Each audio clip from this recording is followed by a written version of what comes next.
And then we'll let you respond to his answer, and then we'll reverse. So you go first. All right.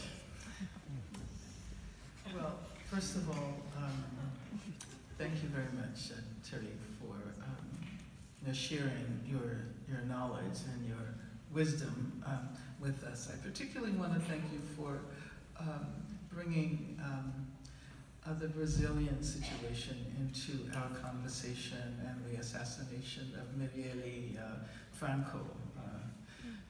And now the imprisonment of Lula. But I think I want to phrase my question by pointing out that there was a moment when Brazil seemed to offer hope to the world.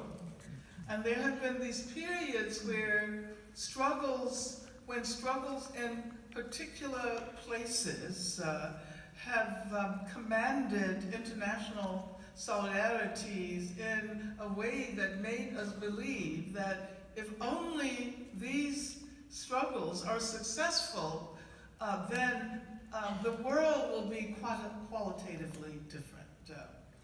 And I remember when South Africa was the center of the world in that respect.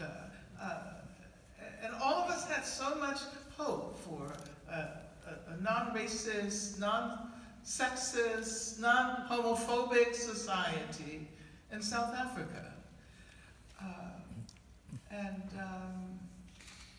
Well, it didn't happen the way we hoped it would. But I want to ask you a question about Palestine. Because Palestine, the struggle against the Israeli occupation of Palestine is one of the most difficult struggles. And at the same time, I think it provides a sense of hope in the way that South Africa did. In part because the Palestinians have been struggling for decades and decades and refuse to accept defeat. But at the same time, there's such resistance to the claim that Palestinians deserve justice, that there's something wrong when a settler colonial nation occupies their land and tries to pretend as if Palestinians have no right to live decent human lives. So I would like you to talk about how it is we can, how can we better incorporate a kind of hope for justice for Palestine into our contemporary movements. Because historically, Palestine has been generally seen as a separate movement. It's not a part of the global justice movements. This is why you could say that there are people who are progressive except Palestine, the PEPs, right? And so where do we go during this period? And how can we generate hope around the question of Palestine and for the world?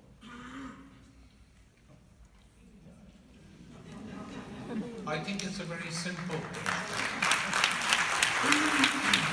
And I think the solution is relatively simple too. Why is it a simple question? The struggle in Palestine is a struggle by a people. It's now we can say it's the oldest colonial struggle in the world. That's how the Palestinians look at it. That's how people in most parts of the world look at it. If you look every year when the UN General Assembly votes on this issue. So what's happened? What's happened is this, that the as time has passed and Israeli governments have become more and more right-wing, intolerant, they have lost any interest whatsoever in a real solution in the region because they want it all. Eretz Israel. That is what they want, and that is not going to work unless they wipe out the Palestinians, because the Palestinians are not going to give up. And they have used very openly and shamelessly the horrors that were inflicted on European Jewry by the fascists and by the occupying Vichy government in this country and in many other parts of Europe during the Second World War to make the Palestinians what they are today. What are the Palestinians seen on a broader scale? They're the indirect victims of the European Judeocide.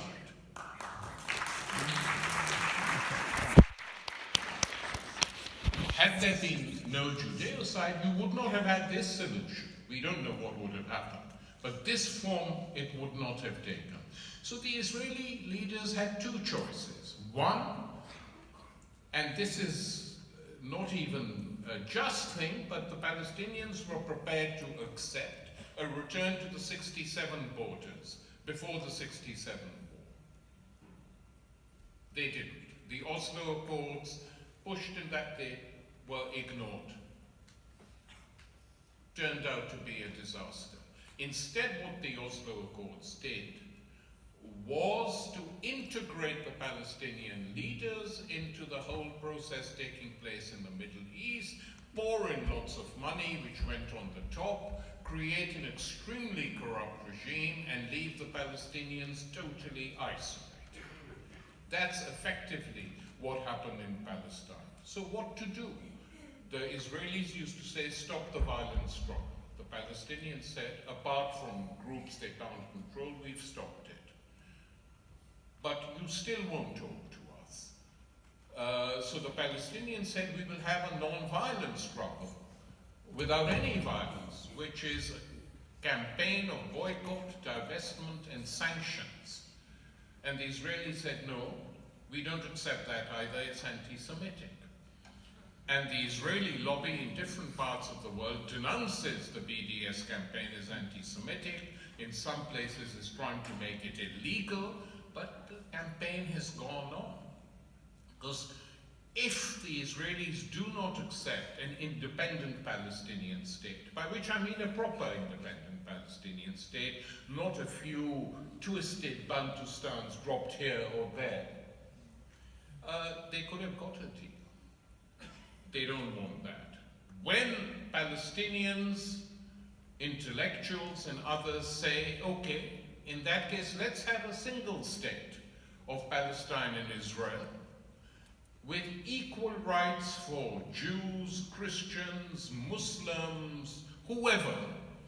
And we are not even going to demand many majorities inside the army because Israel has nuclear weapons, which is why all this demagogy if we are threatened by the rest of the world when they have the world's 6th largest army and nuclear weapons, no Arab country or any other country is going to attack them. The question is one of democracy and the rights of the Palestinians, so they don't do that.